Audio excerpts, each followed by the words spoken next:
Hello and welcome back to How to Connect with Humans. This is episode 11 of series 2. So, hello Wayne. Hello, how are you? I'm good. Bit of a cold, that's why we are not in the same place today. No. So, basically, I'm shielding just in case until tomorrow I have a test to see. This is probably just a cold, but just in case, so we're not in the same room. How are you, lovely? I'm good, how are you? Mwah. Are you surviving without me? No. Barely. Just. Oh, we're in for a treat. We're in for a treat. This episode is called Fried Green Tomatoes because obviously it links totally perfectly with our special guest. And our special guest, our special guest, all the way from Mexico, it's somebody that I could call really my sister from another mister on the other side of the pond. With Marina was an absolute click the moment we saw each other. We have this dream about sharing the principles about 6 or 7 years ago in Spanish, and then she just went and did that beautifully. So Marina speaks fluently Spanish and English, and she may speak other languages that I don't know. She's an amazing coach, but especially she's a wonderful, wonderful person, woman, inspirational.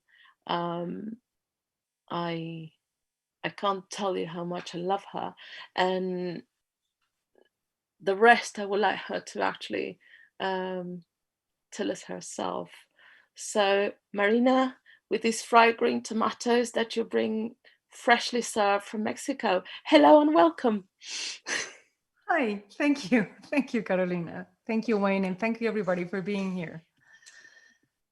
Oh, wow. I don't know how I relate to fried green tomatoes. I'm sorry, but whatever you're thinking, I would love to hear it. Am I like crunchy, juicy thing at the same time? Is it the color of my skin? What do you mean by yeah. We keep saying green tomatoes, and I keep putting like red tomatoes. It's not that easy to find green tomatoes around here, but maybe that's the thing: is that it's special, it's unexpected. It's we were actually trying to find a title with Marina. Marina's like, just bear with me because I want something really fresh. Just bear with me. And bear with me turned into last week. We didn't have a title yet. I was saying, like, you know what? I would like to advertise the episode. So fresh and so fresh. I was like, well, you can just call it fried tomatoes if you want for whatever it doesn't matter. And then you talk to whatever you feels fresh. And Green Fried Tomatoes, which is a movie that is very dear to us, and actually haven't seen it a lot in a long time, came as an idea. So that's how fresh, unexpected, vibrant, and yummy you are, Marina. So I think it goes really beautifully with you. Thank you. Thank you for that. Well,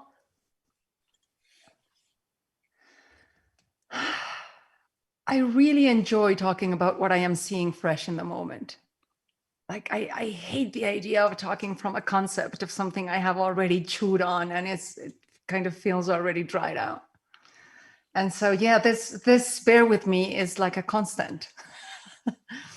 It's like a constant, but in the name of freshness, right? We went with the title of that movie. And then, of course, I had to go and watch the movie again, which I hadn't watched in a very, very long time. And it turned out to be the most amazing masterclass on human connection, which was perfect because, how to connect with human, fried green tomatoes. This is what we're talking about. And I don't know if you people have watched the movie Fried Green Tomatoes, so I will not spoil it for you. I won't. But please do go and watch it because it really is a masterpiece on human connection. And there is so much to see in it and from so many different points of view that it's just delightful. And I kind of had that idea. I remembered that it had been a movie that I had really enjoyed. But before I went and watched it, watched it, I started kind of reading a little bit about it. And it was exactly this. It was something that, it was a nice book and they were trying to turn it into a movie, but nobody was expecting it to be a big hit. And everybody was kind of just going with it. And then it turned into this mass sensation everywhere in the world. And can you hear my kids screaming? Yes. This is fresh. This is fried green tomatoes. This is fresh. This is very fresh. There's I can also hear like a movie on the back, so maybe it's actually playing. Yeah, there's the piano playing, one of them screaming, I'm in class, stop your piano. The other one, this is my time to practice. I have class this afternoon. This is it. This is how we connect with humans. So anyway, it turned into this big hit and nobody could really say why. But here's the thing. It really touches so deeply into what being a human is about. And so unpretentiously, it's just like so simple, so evident, so as it comes out of the box, that you cannot not see yourself in every single one of the characters in that movie. Like you identify with all of them constantly. And you identify not only with them as a person, but with their possibilities as well and how they interact with each other. But one of the things that I would really like to touch on, just because it has been so evident and clear in my life in the last few weeks, is, how am I going to say this? When we connect with each other, I'm going to use a word I don't particularly like, but here it goes. When we connect with each other from the drama of our story and how it might be mirroring other people's stories. And so, I don't know, my parents divorced, your parents divorced. Oh, let's turn this into something to connect from. And like that, we can go everywhere, right? Like, I am a woman, you are a woman. I like cherry soda, you like cherry soda. Oh, this is it. This is it. This is the perfect reason to be best friends and just connect from there. And all our connections as we grow up in life seem to come from that.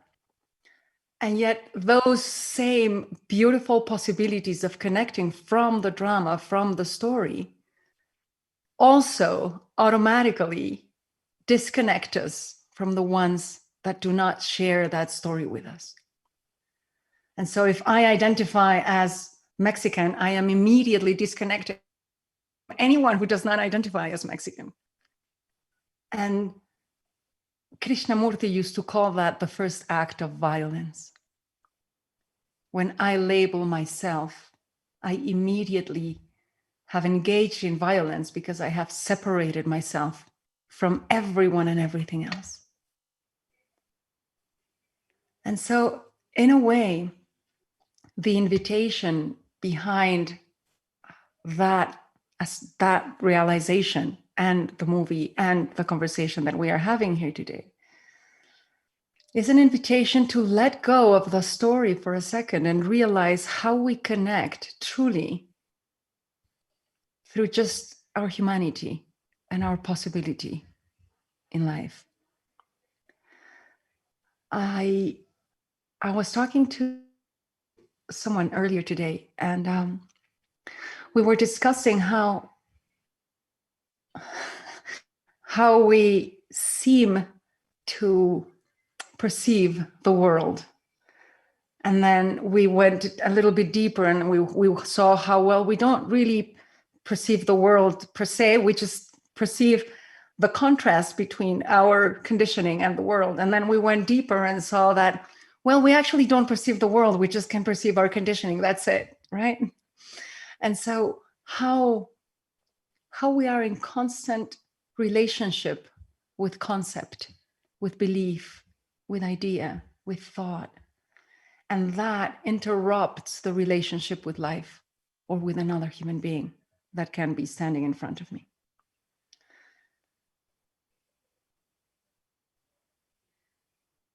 We learn early on in our lives that there needs to be consistency to our characters.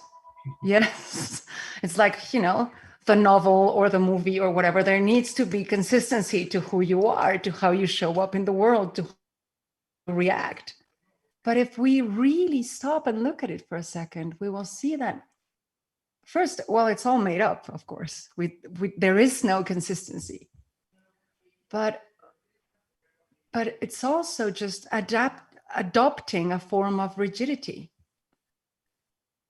Like we are limiting our own possibilities as we get comfortable in that consistency, in that familiarity. But we immediately leave out every other possibility to react or interact or respond to life when we are operating from that. Now, the character, the consistency is inevitable. It forms automatically and unconsciously and invisibly as we go through life. And so we kind of come to this game in which is like, oh, I made it, I did it again, you know, like, and let go of that. And oh, I did it again, and I let go of that. And I think part of the beauty in the movie is that it reflects that possibility to us, realizing that we are capable of any response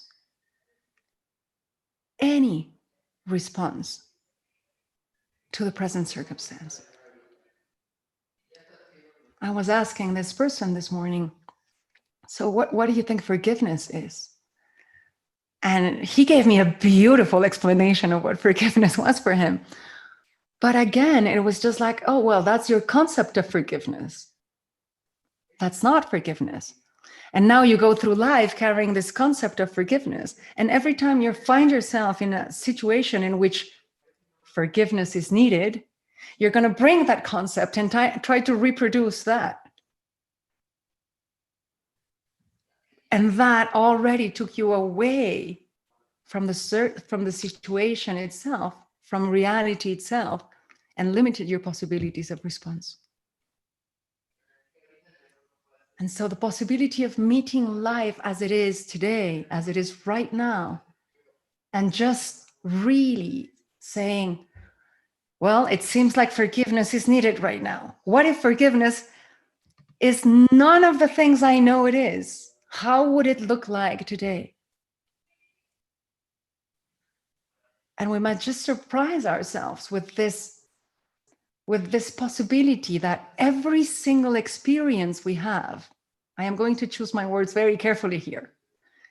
Every single experience we have is a once in a lifetime experience. It cannot repeat itself.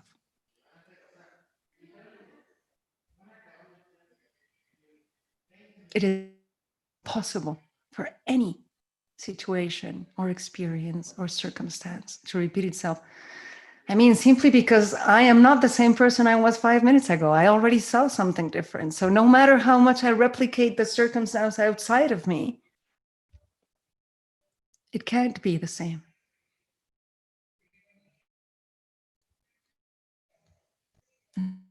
Every moment is a once in a lifetime deal. It's a once in a lifetime thing. And again, if you go to the movie and you look at it from this point of view, you will see that clearly. There is this correlation between us and the moment, us and the universe. And there is an outside of me because there is an inside of me. You know, I cannot understand inside of me without understanding outside of me. And so somehow the skin becomes the meeting ground, the playing field in which this outside and this inside meet. but it's not true. And so we come to the question, so do we shape the moment, or does the moment shape us? Do we shape the circumstance, or does the circumstance shape us? I was listening to a very dear teacher of mine say recently, like, well, what is more you, your finger or the sun? Because you can survive without your finger, but you can't survive without the sun. So which is closer to you, the finger or the sun? Right? And so from the Taoist point of view, and from the Zen point of view, and from the Buddhist point of view, there is this correlation in which everything is being shaped by everything. This is the true sense of relativity. Do you see? And so if we look at the vast space between stars, well, relatively it's really vast, but in reality, unless you compare it with something else, it is nothing. It just is.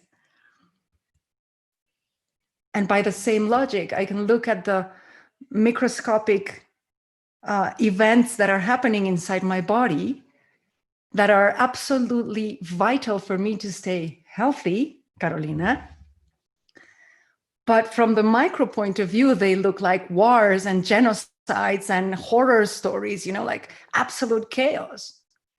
And so, yes, from that perspective, there's that. For a higher perspective, this is what we call health. And from a higher perspective, well, who knows what we could see, right? So if you have one point in the universe, that's it.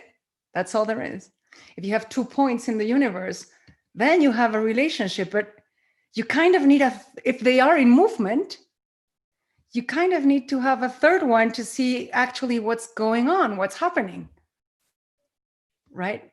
In relation to one another. And so in a very literal way, I am shaping the moment. I am shaping experience. I am shaping life and the universe at the same time that it is shaping me. And it sounds like a little bit of a responsibility, that the universe is up to me. But if I am up to the universe must be up to me. And in conversation with my kid recently, he was like, well, what do I need to change the world? And I was like, well, if you don't wear clothes today, you will have changed the world. That's it. You will have affected it somehow. Whatever we do is shaping the universe. But everything is shaping us at the same time. And I remember a series of conversations that I had over a few weeks with a Buddhist nun many years ago somewhere in southern Thailand. I am going to remain mysterious. Somewhere in southern Thailand. I had this series of conversations with a Buddhist nun. And at the beginning, the conversations were really frustrating because anything I'd ask her, she would answer, da, da, da, da. She would just go like this. And I was kind of trying to understand the word that she was saying. Duh. And I finally got the word. It was Ida Pakayata. And then one day I asked, this is the mid-90s. You have to bring it into context, people. Come on, right? So I am asking her, so what does Ida Pakayata mean? And she tells me, okay, I will explain to you Ida Pakayata if you explain internet to me. Man, trying to explain the internet to a Buddhist nun in the 90s, it was quite challenging, at least. But I guess I did a good job because she did explain Ida Pakayata to me. And she explained to me that it was listen to this word, interconditionality of life. And it was represented as a wheel. And so she used to tell me, so this needs to happen because this needs to happen because this needs to happen. But this needs to happen because that needed to happen. You see, it goes back and forth in time at the same time because it is all in this moment. And so the whole invitation is to see how this moment is coming together as a tapestry right now. It's being woven into this possibility by us and everything else that is happening right now. Not only what is happening around you in your tiny little room, wherever you are, but whatever is happening out there in galaxies that we cannot by any way fathom, that is shaping us as well.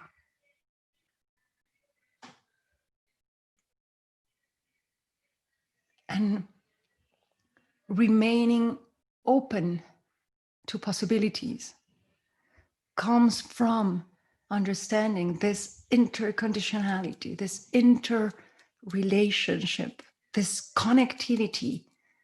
We are a network. And the beauty of this is that the network is supported by the knots in the network. Do you see? That's it. That is the origin, and that is the cause, and that is the effect of the network. It's all that. I remember someone asking me, so what is a family? Like, what is a family? That's it. A family is how we connect. A school is how we connect. A university is how we connect. A community is how we connect. And every single thing we do, think, speak, affects the entire system.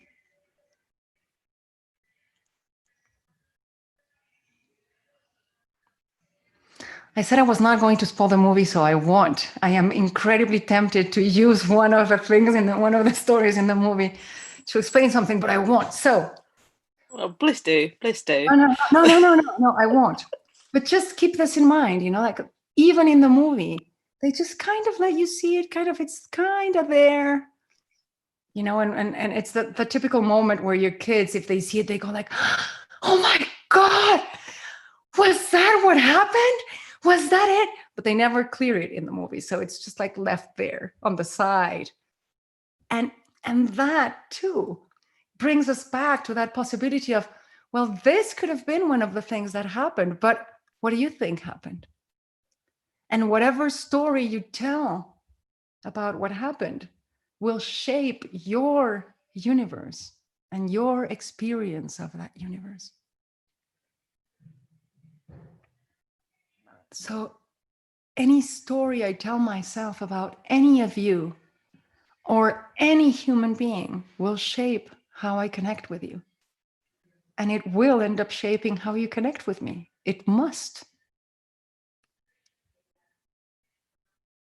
It must.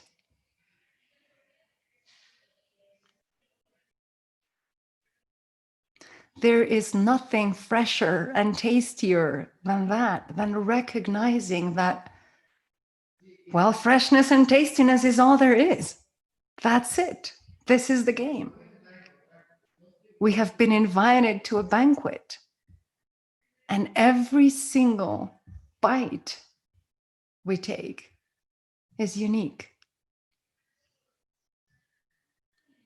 irreplaceable, and it cannot be repeated.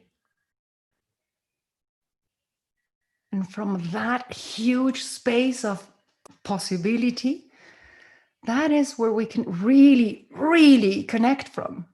Because when we see our freedom, we see the freedom of the other. And we recognize our interdependability. We recognize the interdependability of the other. We are ultimately, fundamentally, absolutely free to shape.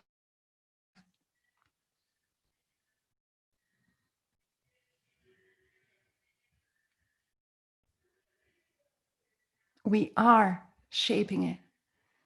It is a co-creation. Anthony de Mello has one of my favorite quotes of all time, and he says, enlightenment is absolute collaboration with the inevitable. Those are really big words, like absolute, collaboration, inevitable. Man, what does that mean? What does inevitable mean? Because it kind of sounds like the future, not the inevitable. But if you really stop and look at it for a second, you will see that the only thing that is inevitable is right now. This is inevitable. That's it.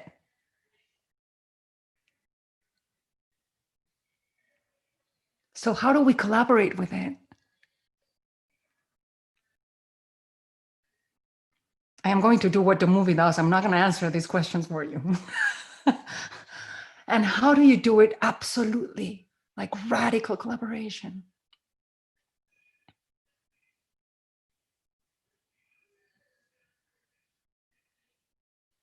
We are all the sauce, and we are all the tomato, and we are all the oil, and we are all the whole thing. Like, this is it.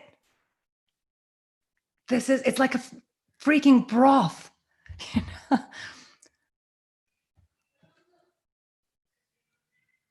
But it's the broth of possibility.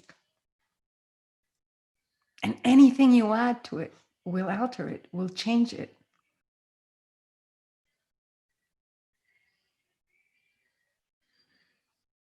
In the movie, you can see very clearly how they connect through fear, through loss, through pain, through beauty, through helping each other, through trust. There is a huge connection through trust, through loyalty. But all these are the ways in which this particular group of people are choosing to connect to each other. And as the knots of the network, that is what is keeping them together. But take a step back, and take another step back, and take another step back, and realize that there is just one network.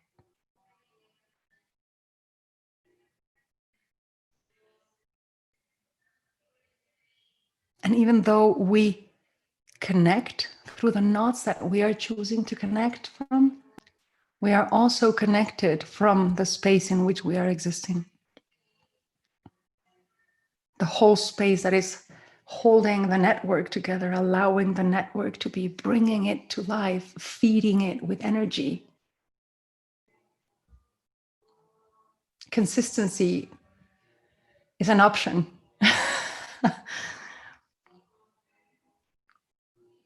And as long as it works, cool. The second it doesn't, let it go. There are endless ways to connect.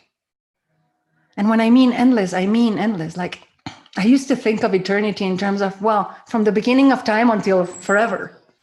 And then one day I realized I had a beginning of time in my mind. I was like, oh, wait, no, this is all wrong. Eternity cannot have a beginning. And the second that limit dropped, I really saw that eternity is outside of time. It has nothing, it's of a different nature. It has nothing to do with time. And you know what? The only thing outside of time is now. This is it.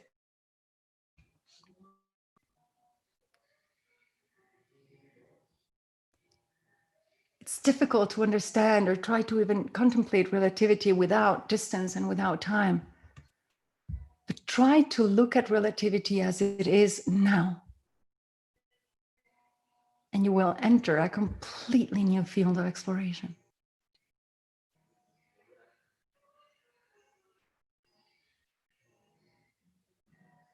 So right now we are connecting through me speaking and you mostly listening. I hope. I can only hope. But come on, let's connect in other ways. Do you see? Open up your microphones. Tell me who you are. Tell me what you see. Tell me what this noise that is coming out of my mind is shaping in you.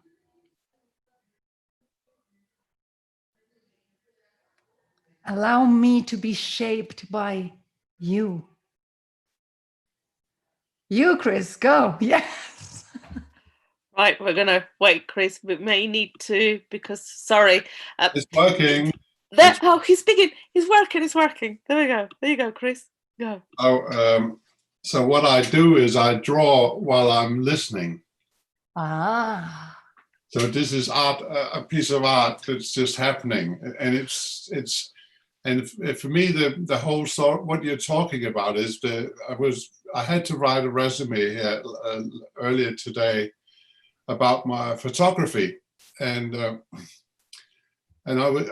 had this, what do you call it, near-death experience in 2009, and when I came home from this experience, recovering, I looked out in the garden and I said to Doris, my wife, wow, we've got birds in the garden, you know. It was as if I hadn't seen these birds before. I could really not only see the birds, but we connected. And that's why I started photography, because I just have to.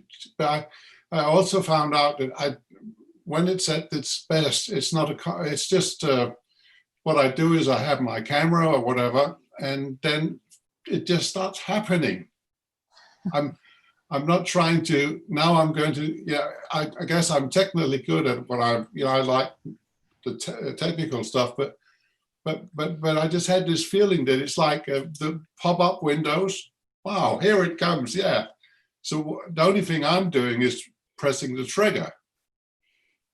So that's a feeling of connectedness for me, and so I can very much resonate with what you said, and the feeling, if you should put a word to this feeling of connectedness, it's like being in love with everything. Yes. Yeah. It's a love affair. Yes. You know, Chris, one day I was walking out in the fields near my home, and I was, reflecting on all this. And for some reason, I was thinking about this thing I heard, in quantum physics, that there is reality and then it stops and then it comes back again and then it stops. And it's just our senses that give it a sense of continuum. Mm-hmm. And so I was looking around at, the trees and the butterflies and the birds, and I was like, oh my God, creation is happening right now. Yeah. And I remembered my son asking me, how often does evolution happen? I was like, oh no, it's now. So creation is happening now. And the amount of energy that it takes for creation to be, right? Yeah. Oh my God. So I looked up and I started seeing like, oh shit, this is love. Yeah. Every single leaf, every single tree, every single blade of grass was a letter of love from the universe saying, here you go again, let's do it again. Like the kids, when you tell them a story, read it again. Like I can see God saying, okay, how many days have we got so far? Billions and billions and billions. Let's do it again, one more time. The thing is, love doesn't have a boundary, does it? No. It's just expanding, and you start falling in love with people you don't know. It's just like every human being. You can see something beautiful in everyone. It's really wonderful. It was a wonderful experience. It's not there constantly, but I love this. That was how I experienced it. Very true what you're saying. It's really true. That I think we block ourselves. If we have too many fixed ideas, we're blocking ourselves from this fantastic experience, aren't we? Absolutely. Yeah. Like I was listening to a teacher say this. When your eye is working really well, you cannot see your eye. You see? When you see spots, then you can see your eye. and then your eye is getting in the way. Mm. And when your ears are functioning perfectly, you cannot hear your ears. But if there's something wrong with them, then you can hear them. So the ability to inhabit a world in which you do not get in your own way is fundamentally an experience of, and it is an experience of absolute freedom. And just like the eyes are empty and the ears are empty, they do not keep anything. Inhabiting and existing in the world from this void space is allowing everything to come through without hanging on to a single thing, nothing.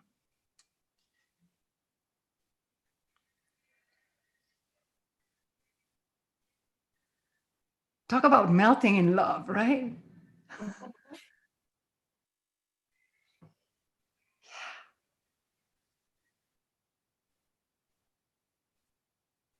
Thank you, Chris. Thank you. Please share that piece of art with us. Yes, please, I please, will. please, I will. please. Thank you.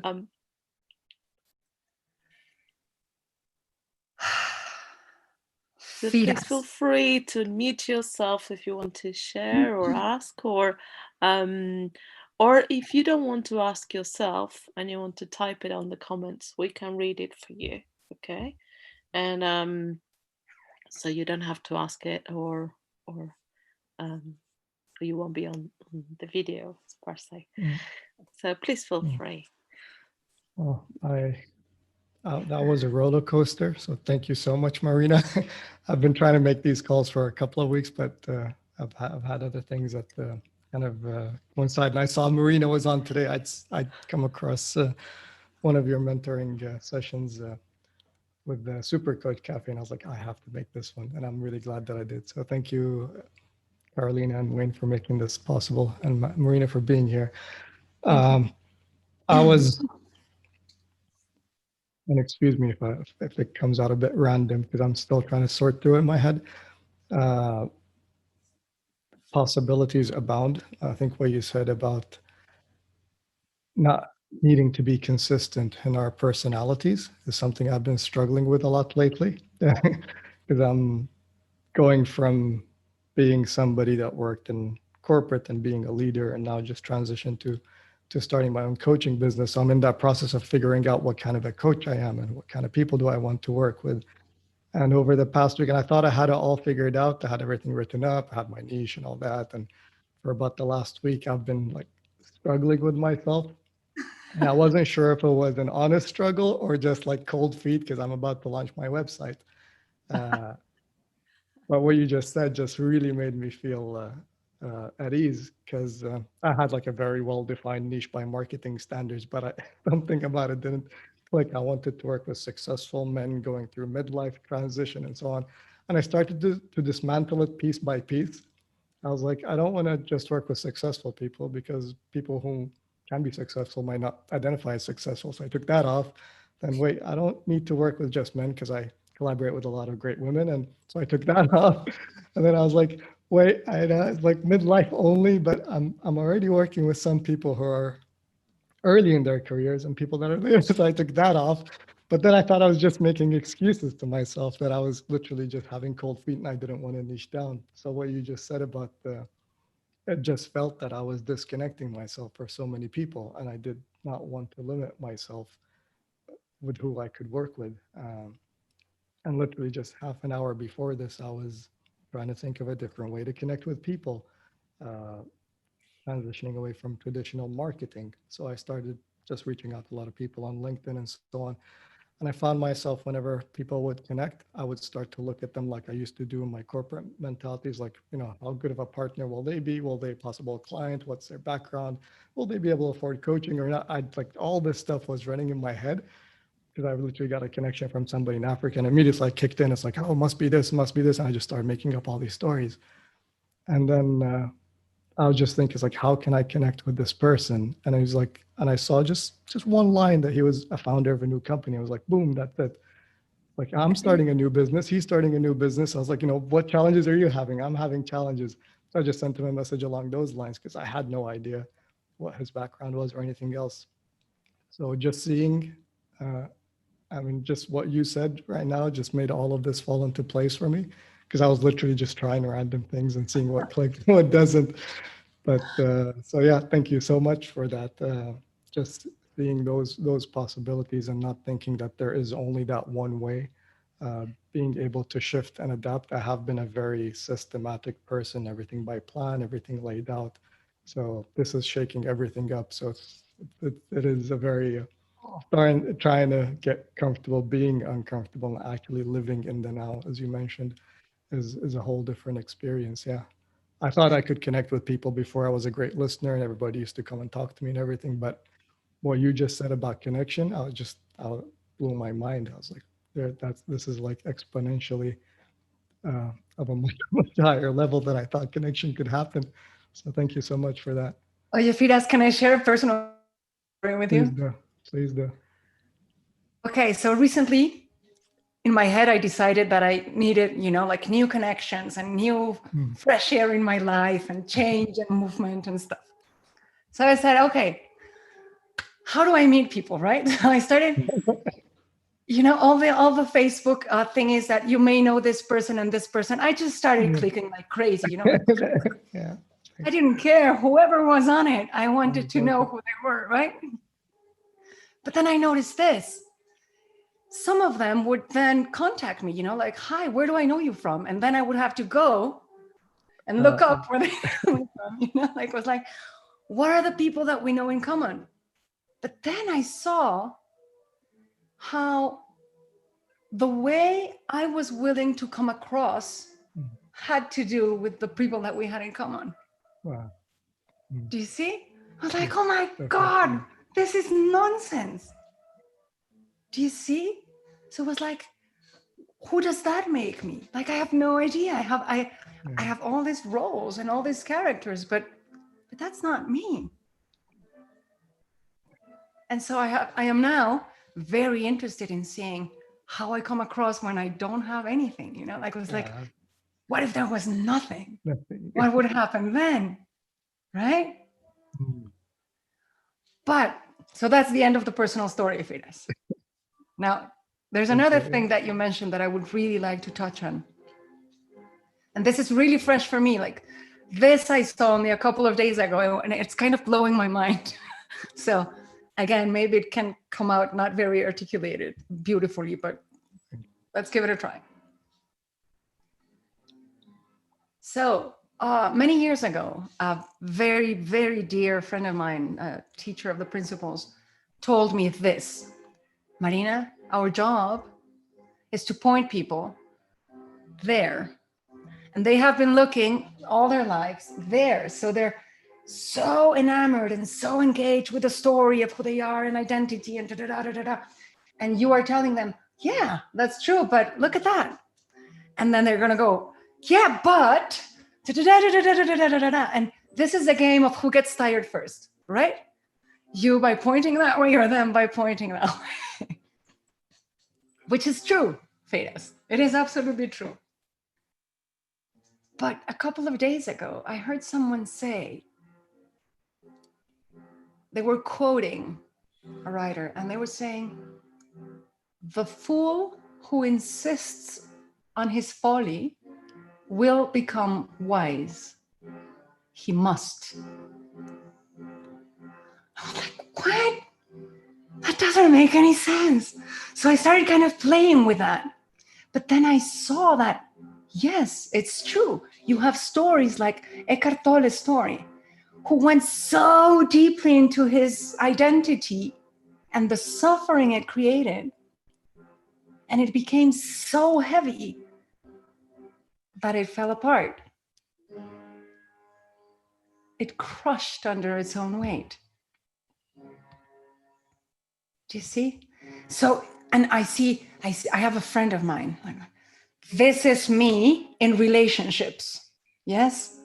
And whoever wants to be in relationship with me has to abide by these rules because this is how I am in relationship. mind you, his relationships are not very long and not very fruitful, right? And not a lot of fun. But he insists on his folly. So as long as he insists consistently, he must come to being bored of it. Do you see? And so this guy that I was listening to, he gave this example. He said, you cannot convince someone that believes that the earth is flat, that it is round, because they know it's flat. So you can accompany them in a trip, a consistent trip down their folly by saying, okay, let's walk west. Consistently, let's keep this latitude. Let's walk all the way there and look out from the edge. Wouldn't that be fun? Yes? So they insist on their folly consistently. They must, this is what the guy said, they must at least at the end recognize that the earth is cylindrical. Right? Then we can take the other route.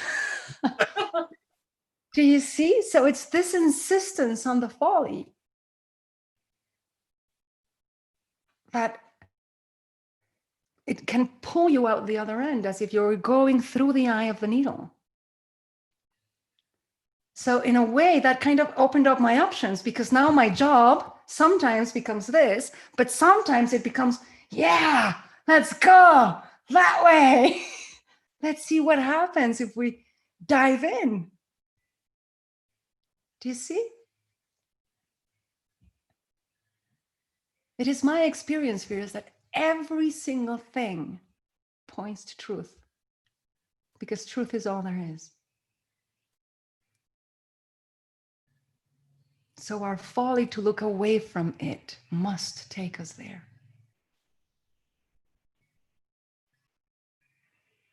And just because the way I choose to look away from it is different from yours, I have no right to judge you. We're all doing the same thing. And that's another way we connect. Make sense? Definitely. Thank you so much. Thank you, Firas. Thank Hi. you, Siobhan. I'm my new friend, beautiful friend that we haven't spoken yet. Hi, I'm Marina. Hi, Carolina. Hello. Hi, everybody. I just remembered something that I saw this morning on social media, and I just wanted to share it with you because it really resonated with me, and I wish I'd written it. I'm just going to read it to you. That's okay. That's the picture. Oh, I don't know if you can see it. It's very pretty, but it says, "Stop being so stingy. The more you give it away, the more you experience it, and it never runs out because who you are is the source of it. Don't save up love like you're trying to retire on it. Give it away like you're made of it." And I just fell in love with that. And it made me realize something about me. And when you were talking about that interconnectivity and love and freedom, it just reminded me of this post. There's one or two things, but that's the first thing I want to share with you is I just had this realization that there's been times in my life, like when I got divorced 16 years ago, where, I was just like holding it all in and I was never going to meet anyone and give them any love because it just hurt me and it was too dangerous. And no way, I'm not giving that stuff away. It's precious. I'm going to keep it all to myself and just give it to my niece and my nephews and my family. And then it just hit me today when I read that it's in the giving that you receive the love. That's the whole point. It's the energy that moves between us. It's the interconnectedness, right? It flows. Energy, love is energy, and it cannot be contained. It has to flow. So the more we give it away, the more we get it back. That's how I see it anyway. I don't know what the rest of you think. So, Siobhan, given oneness, what is giving?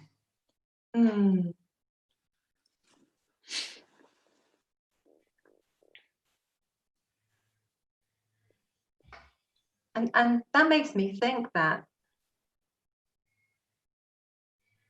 in the oneness that is giving, and when we are beings of service to others, that's who we truly are. But I love that you're pointing to that. That's who we truly are.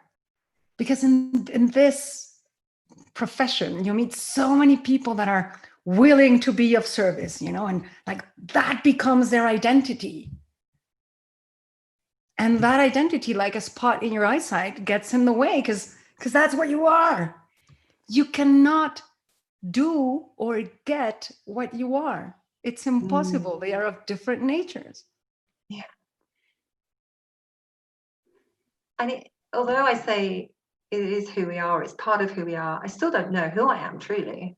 I'm so much more than I can ever imagine. So it's in, I can't say the word, but it's a word that's just like so huge. And yet it's the tiniest little fragments too that create this mass. And it's the collection of that, all of us together. I guess it's in the seeing of that, isn't it? Maybe. I don't know. I'm getting into words now. They just don't cut it, do they? But I'm loving the feeling of this call. I'm absolutely buzzing with it. So thank you, because I can feel the love. I can really feel it. And there's one more thing I'd just like to share. I'm just going to turn my lamp off so you can see it better. This picture here. Oh, I don't know if you can see it. Can you see that? Yeah. Can you see those colours? Yes. Okay. Whoop. So that's just a picture of I've been away for a week. I came home and I was thinking, oh, I've got a small garden vegetable patch, and I thought, oh, there'll be nothing left, but the slugs will have eaten it all. But you know what? I went outside and there was all these those colours are from my garden. That's like nature just giving me so much more than I could ever have imagined. And I adore growing food and picking it and preparing it and cooking it. And that's like a way of expressing my creativity and my love. But there was every colour, like every jeweled colour. If you're friends with me on Facebook, please go and have a look at the colours. They're unbelievable. They're just emerald colours. They're stunning. And I guess it doesn't make any sense, but I just love that. I love it. I love it. And you what, Siobhan? I don't know how we are for time, Carolina. Oh, great. You have all the time in the world. There's no limit to this call. So we can all have breakfast, dinners, whatever together. So Lunch. Okay, cool. So here it goes. Do you hear yourself when you say a collection of things? Like that is what we can imagine. It's like me trying to think of eternity with a beginning. You see? And or you saying, whatever I think of myself, it's even larger than that. But there always seems to be like this expansion, but there are still limits. And so Sid Banks said, there is isness, and there is nothingness, and then there is allness. And when you think about color, every color you can imagine. Someone once asked me, so if you could invent a new color, what would it be like? And I could feel my mind collapse. It was like, you know, like I cannot imagine a new color because I can't, because we can't. Or someone asked me once, so if you could design a new sense to perceive reality, what would it be like? And again, like I have no idea of what other ways reality could be experienced. I cannot think it up. So no matter how beautifully we play the game of expansion, the game of no limits is a different game.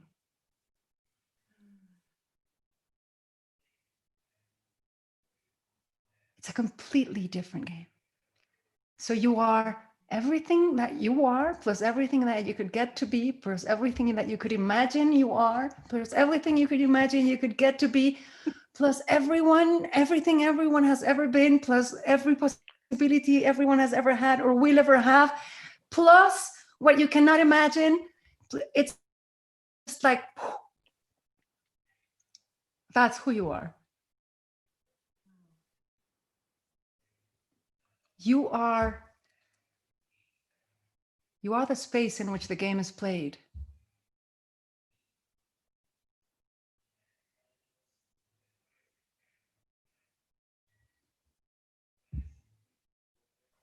You just blew my mind. Do you see how if you play this game, there will always be a limitation. That's not the game we are playing in this conversation. The game we're playing in this conversation is, yes, the limits will always be, because your mind is making up all the time, but they're not real. Don't be fooled by them.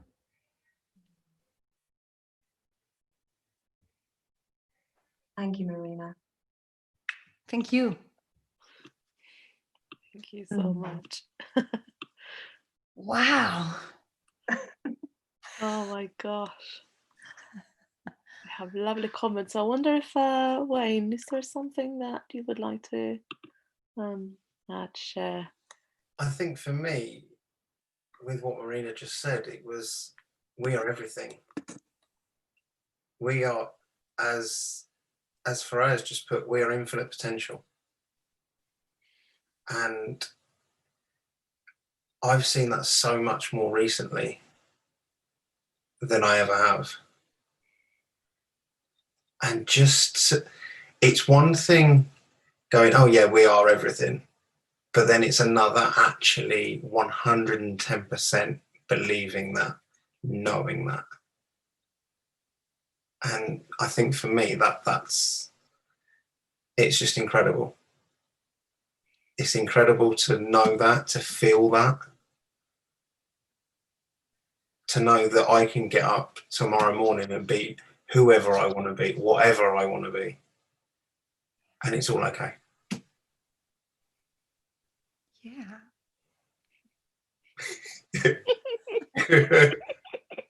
No, yes, Wayne. Yes, because there's this, like, we are capable of everything beautiful and everything horrible we have ever thought of or could ever think of. I think even that has just made my mind spin, because for people that don't know on the call, I was born with cerebral palsy. So it basically means that I can't walk unaided. And when I was born, my parents were said, or were told, that he won't be able to do this, he won't be able to do that. And throughout all my life, I've always been told that. I've always been led to believe that. And with what you've just said, it's kind of like there's none of that. I saw that months ago, that I'm not my disability. I never have been my disability. Yes. And for me, it's just, we always compare it to an onion. And to see another layer of that falling away is just incredible.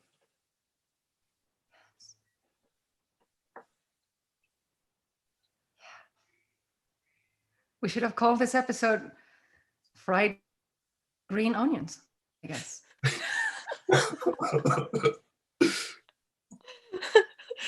Oh, Michelle, please. Hello. Hello. Hello. How are you? Very well. Good. Oh my God, I don't know where to start. Oh, here we go again. I'm doing my normal thing.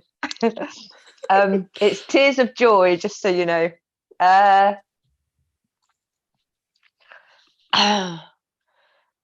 Do you know, the word that stuck out to me the absolute most was possibility. And when you think about the word possibility, and I've put like limits on possibility, and that's like ridiculous. That's so ridiculous. because possibility is possibility. And yeah, so I just honestly, the love, I mean, you guys will know when I like have that feeling, when you get into that feeling, I get the most incredible sensation in my chest of just being drawn to every single person on the call. And I know that's not even a case of me being drawn to every single person on the call. I used to think that's what it was, but that's me being connected with everything. Like, that's mind blowing.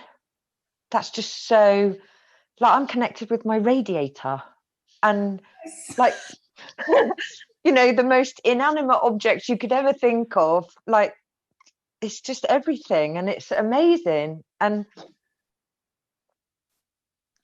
I don't know, I want to say thank you, because like your enthusiasm, oh my goodness, your enthusiasm and your excitement, you're like, you're just so like me. And that's putting a label on it, but like, I'm like super, like when I get excited about something, I'm like a kid at Christmas. Well, I'm like a kid at Christmas most of the time. And the other thing that I wanted to share as well, and this is, and I'm probably going to get emotional now, but I really don't care, is Wayne and Carolina. Like, as it's and this speaks again to what you were saying, Miriam, is that, you know, what you do shapes other people, and what other people do shapes you. And I've been on these calls for a long time, and I haven't missed one for, oh God, I don't know, however long. I feel like I'm interwoven in the fabric of the whole thing now. And I thought at the beginning, well, to be honest, until today, well, until yesterday or the day before, maybe even, that, oh my God, this is shaping me so much, and I love it. And, you know, there's all these connections and all the rest of it. And then something happened, and this has only just come to my mind. Something happened 2 days ago when Wayne and Carolina posted on How to Connect with Humans about their training call. And Carolina posted, Michelle Gardner, you are my one inspiration. I can't think of the words, but I was like, what? Oh my God, I sound like Dr. Bill Pettit when I say that. But then it's just like, yeah, I was a bit, I don't know where that came from. Well, don't know how that happened. And then when you were just talking, it's a case of like, yeah, we do shape each other. And I have no idea how that happened. I honestly have no idea how that inspiration happened. But it's absolutely amazing. And over the course of these calls and my chats with Wayne and Carolina, not only have I grown, but oh my goodness, the changes in Wayne and Carolina are just so beautiful to watch.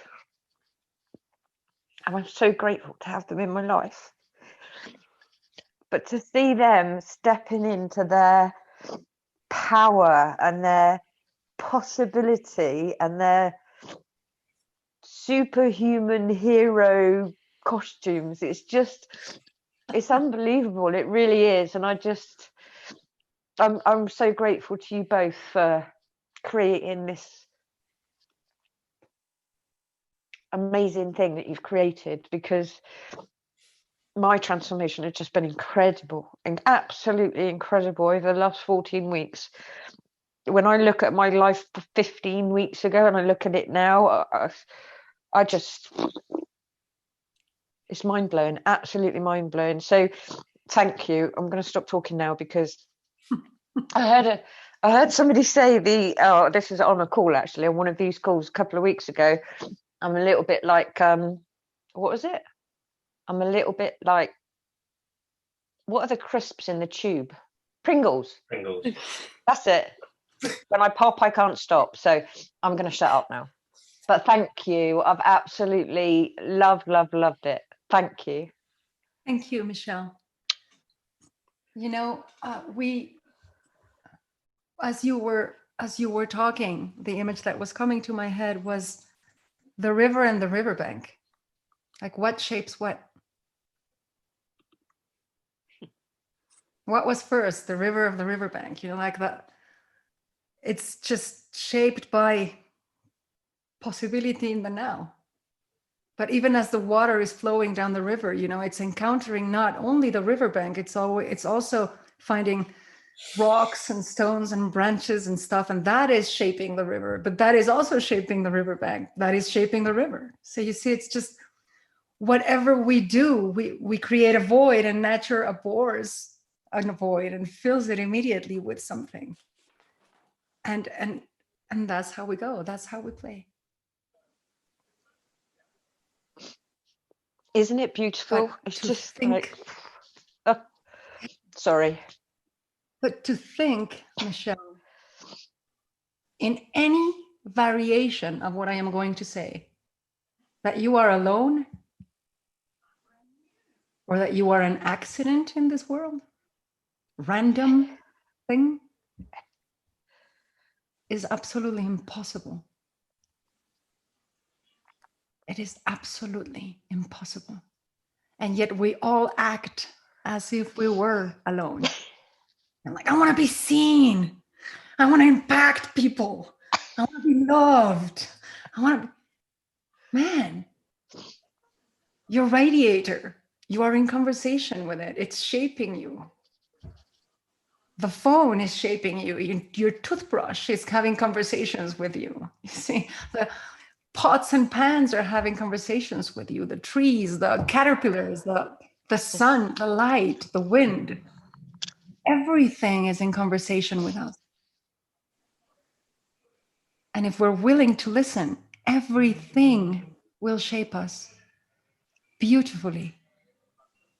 And it's going to, when you are willing to put yourself out there and be touched by life and be shaped by life, it breaks your heart, Michelle. It breaks your heart, like your heart is being broken right now and there are tears flowing. But the broken heart is the wise heart. Is the heart that is open to possibility and open to love. It's just in constant breaking so that more love can come in, more light can come in. It is in the recognition of this truth of oneness or interconnectedness, of purpose, of fullness, that we meet our true selves, that we meet our true nature, that we come home to. That yes, we never left, etc., but we forgot somehow. And so you allow yourself to be met in my life. You know, like Shabana was saying, I will never love again. I will be more careful. I will keep myself safe. Well, that's the opposite direction. That's insisting in the folly. Yes, let's insist on the folly. You want to be alone? Fine. Do not love anyone. Do not let anyone near. Let's see how that goes. Yes, you'll be safe and miserable. And you will start hurting yourself. So in a way, recognizing that we are of the world, we are of the universe, gives us a different sense of what safety can be, of what a broken open heart can be, of what wisdom allowing love into our lives can be, of what actually sharing ourselves can be. We share ourselves and we shape the world after us. And there is so much beauty and so much love to be shared from each of your hearts. And the whole world is waiting to be shaped by it. Man, Bring out the tomatoes, bring out the onions, bring out everything. Come on, let's make some sauce. Right? Like, what is this dieting thing with pills? No, bring out the whole thing. Let's go to Chopin's garden. It's colorful. Let's put ourselves out there and be touched by all this colors and flavors and experiences. And you cannot escape experience. Even if you shut yourself out of the world, you're going to be experiencing that. Man, if you're going to experience anyhow, come out. Life came out to play today. What are you going to do? Oh, I'm playing.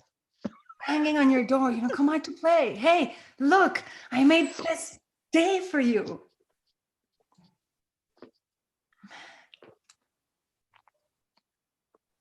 I love when you were talking about the sauce, and Michelle, every time. And I love you so much, and you know that.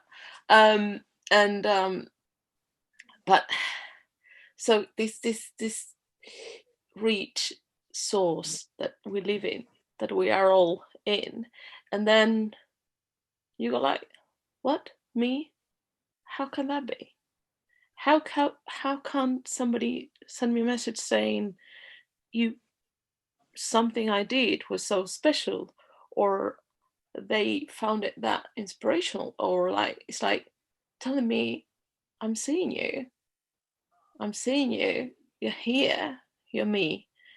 And I'm going to tell you a little bit of like just about like a few people in this call, just because I can't go about everybody, but to say my day could go around, say, Siobhan, that we haven't really, I think, talked to each other, posting a picture with her new beautiful love life, and I'm not going to mention anything in case I'm not allowed. And I know because we sort of know them, and we're friends, and the whole community goes like, whoa, I see those pictures and I see them, going on a trip, and so much beauty, and there's so much love, and my heart expands, and that starts making the source of my day. And then Michelle puts a comment or sends a message, or I'm thinking about, oh, I would like to do this with Michelle, and that's part of my source. And then, like, Denise sends me a message saying, thank you so much. And she does this thing with emojis on her messages, and it's so beautiful. It's like she paints a picture with emojis, and that already puts a smile on my face, and there's so much love on that message. And then in this rich sauce, say, Chris has made already a few drawings that he's posted, and a few new things, because he's fallen in love with just a biro. And that's how he started. And with this, or what I saw him started with, just playing like a kid with a black biro, and then he started growing, and that's part of my source every day, and I'm looking forward to that. And as like that, I could keep going. When I couldn't go to the London conferences, I saw it through the eyes of Chris and his wife, because they would take pictures, and that would be my experience, and Julian will video things, and that will be my experience through their eyes. So I can't be just me without you. I need more, all of you as my son, as Marina was saying so beautifully at the beginning. You are more my universe that I can't live without than my finger, in a way.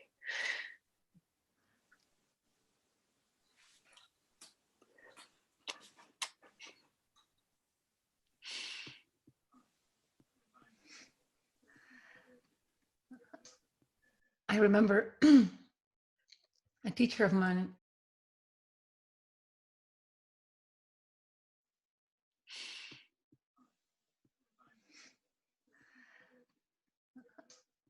I remember a teacher of mine once took me by the shoulders, looked me straight in the eye, got really serious, and told me, are you ready for the truth? Yes, are you ready for the truth? I was like, oh my God, you know, this is the guy who never wants to say anything, and he just leaves you guessing. Like, so I was getting ready for the truth, and I am looking into his eyes, and he's looking into mine, and he tells me, you are it. That's it. You are it. Yeah. Like the game when we were kids. You're it. Yeah, you are. You are it.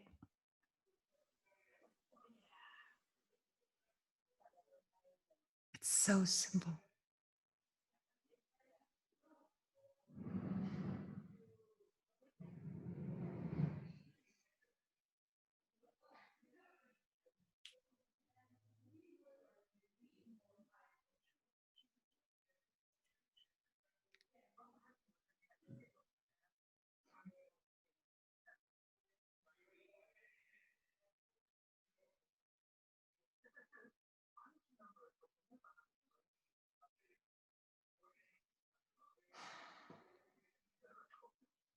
Kind of plays with your mind, doesn't it? Like, how can I be in charge of the universe? Well, yeah, you are.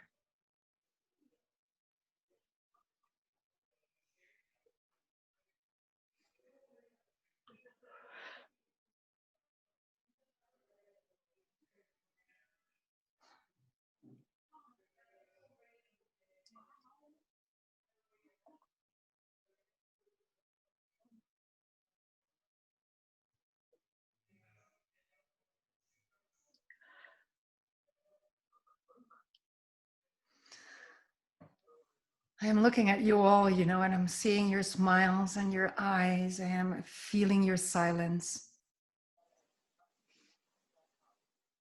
And there is such a recognition in this moment.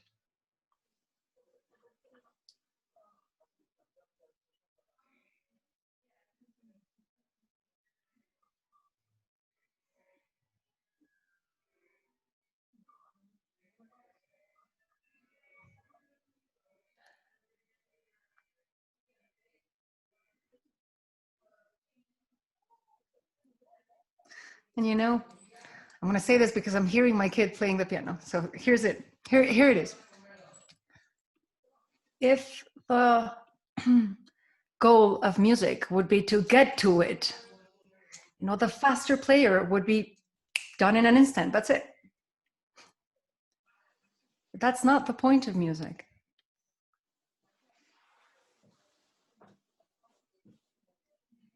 The point of music is to be experienced through time in contrast with silence.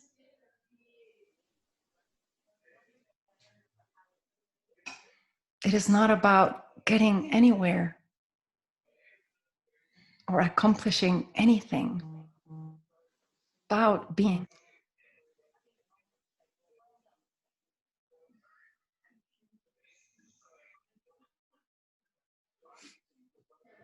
We are music makers. We are creators in the world. But what we do is not meant to be done. It's meant to be doing. It's not meant to be over. It's meant to be happening. It's meant to come up and down and become intense and then slow down and awaken things in the world, in others, in ourselves.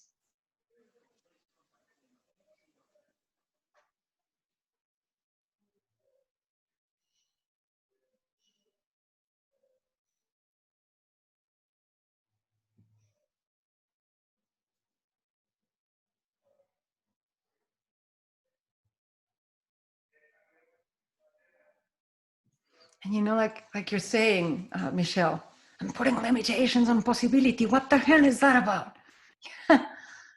You know, it's like no matter how many notes you can imagine, you still need silence and space in order for music to happen. There is isness, and there is nothingness, and there is allness. And that's you. The formless, the form, the interaction between both, and every possibility of an interaction between those.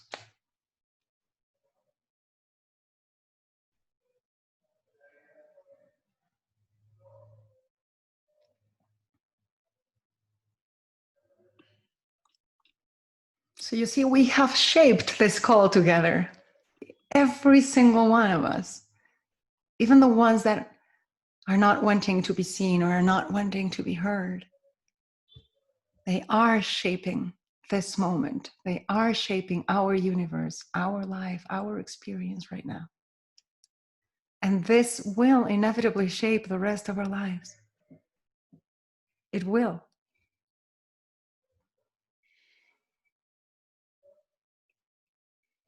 I recently came across a metaphor that really touched me about, and some of you may already have heard this before, I don't know.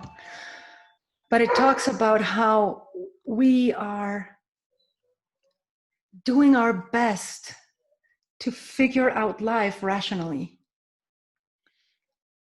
But that's really not the organ that is supposed to figure out life, you know? So it's like trying to breathe through your pores. No, that's not how it happens. The organ that is supposed to make sense of life is the heart. And the process of the rational mind cannot understand the process of the heart. And so the metaphor talks about the heart as a gill in a fish, and how it takes water and extracts oxygen from that water and lets the rest go. So the heart takes love out of experience so that it can break open. Do you see? But the rational mind cannot understand that, because the role of the rational mind is to keep us safe. And so its job is to learn the lessons so it can predict it, plan it, portray it. So the idea of allowing experience in so that it can break open with love doesn't make any sense. Why would you want to do that again? Why would you want to put yourself out in the world again and open yourself to a new relationship and give away every single ounce of love you have just so that your heart can break open again?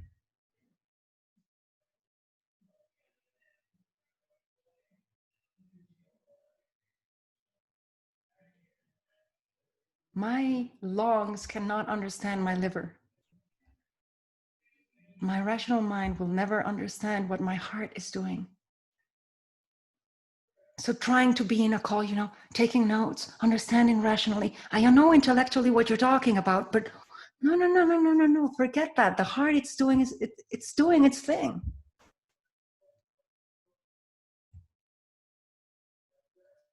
Trust that. And just like the fish lives in water so that it can, you know, suck it in, we live in the sea of experience. We cannot escape experience. So you might as well do it wholeheartedly, present, so that you can break open with love and find yourself in it. And that is how you connect with humans.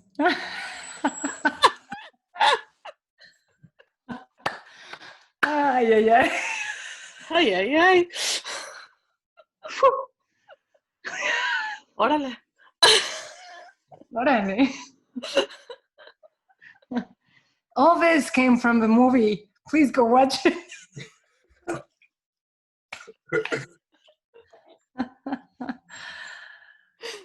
Can I just check which movie we're talking about here?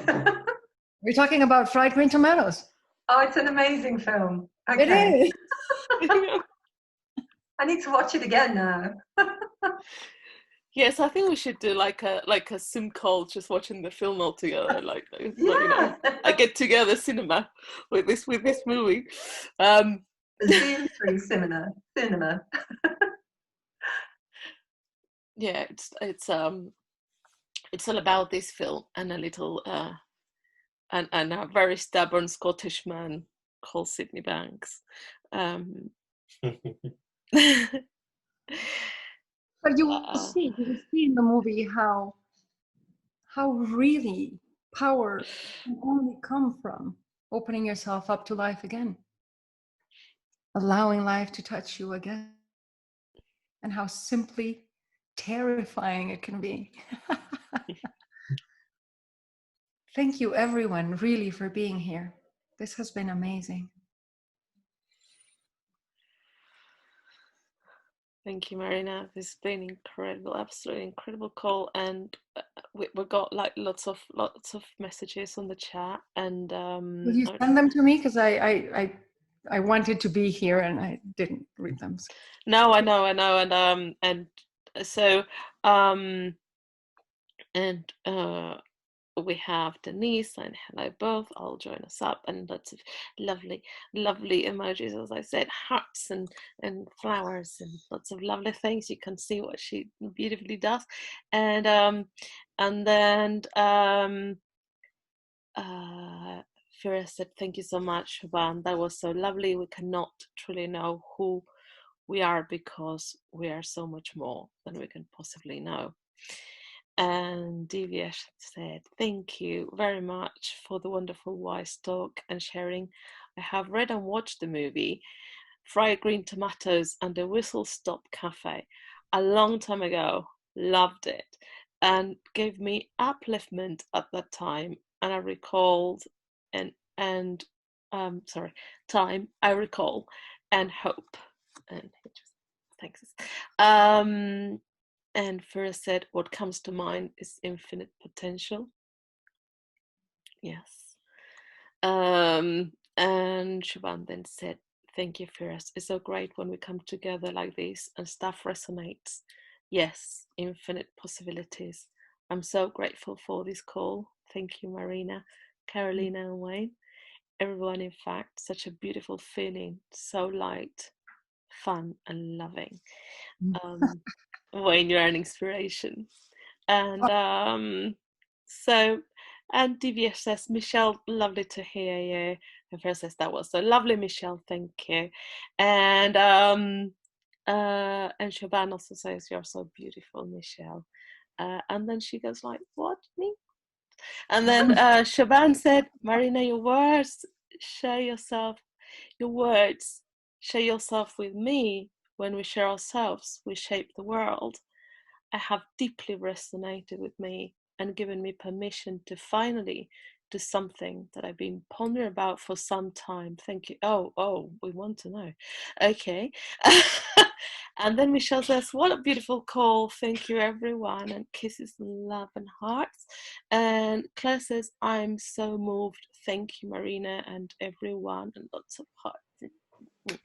And Divya says, thank you, Marina. And from Chris says, this conversation made me think of a treasured book that's really worth reading. And it's finite and finite and infinite, I guess that's, or infinite. How do you pronounce this in English? Finite and finite and infinite. Finite and infinite games. Would you say that's how? Yeah, brilliant. Thank you. And there's the link. So, and then because it may not stay here in the conversation, but then when we put the video, either we'll remember to put it, or if you don't mind, Chris putting it on the comments after when we have the video. Please. And Divyesh says, thank you, Karen and Wayne, and Chris sends the heart. And then he said, thank you, Marina, Karen and Wayne, bless you all. Elaine says, thank you, amazing. This changed me again. Love you. Then he says, and everyone on the call, and there's lots of kisses and flowers. And Mark has seen iPhone. Why don't I? It is that I wonder who this is, but we'll take it like that. And it's thank you so much. And Susan says, thank you, everyone. This has been an incredible call. And before we go, if there's just a last thing that you would like to say, share, or just you've been like about to click that microphone, but you were like, oh, do it now. Press unmute yourself and just tell us. Come on, you can do this.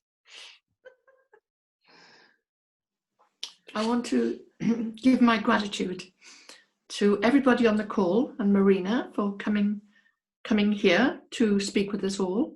It's been absolutely delightful. And I want to say during the call, my heart opened and I felt the most beautiful love. And when that happened, that is a beautiful gift. So I'm so grateful for receiving this beautiful gift of love, which I expanded and sent to the world. Thank you so much. And I love you all. Love you all. Thank you. Thank you, Denise. But your heart opening is really, really, truly a gift from you to us. That is your Thank you. gift. Thank you. Thank you. Thank you so much. Thank you. Wonderful. Thank you so much. Right. So I don't know. Wayne, are you there? It's so strange not to have you next to me.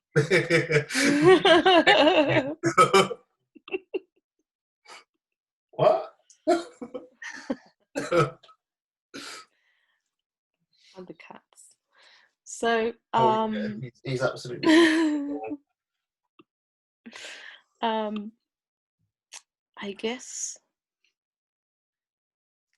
I guess we will continue to shape the universe. Yes. absolutely. Marina, you are the best cup of tea, as Sydney Banks used to say. And you can see Elsie going like, oh my God, this is, I'm going to do that, this light just a little bit. This is the best cup of tea I ever had. the best cup of tea. No, but you know, you're absolutely that freshness, that and every time I see you, there's this connection like we have talked 5 minutes ago. And sometimes we don't even talk for years. Like we could just be a message here and there. So we couldn't be more happy and grateful to have you in a series. You're an absolute star. How can people find you, talk to you, reach you? Oh, well, I think I don't know who is not in touch with me here, but whoever is not in touch with me can find me either on Facebook or on Marina Galan. So that is Marina and then GALAN.com. MarinaGalan.com.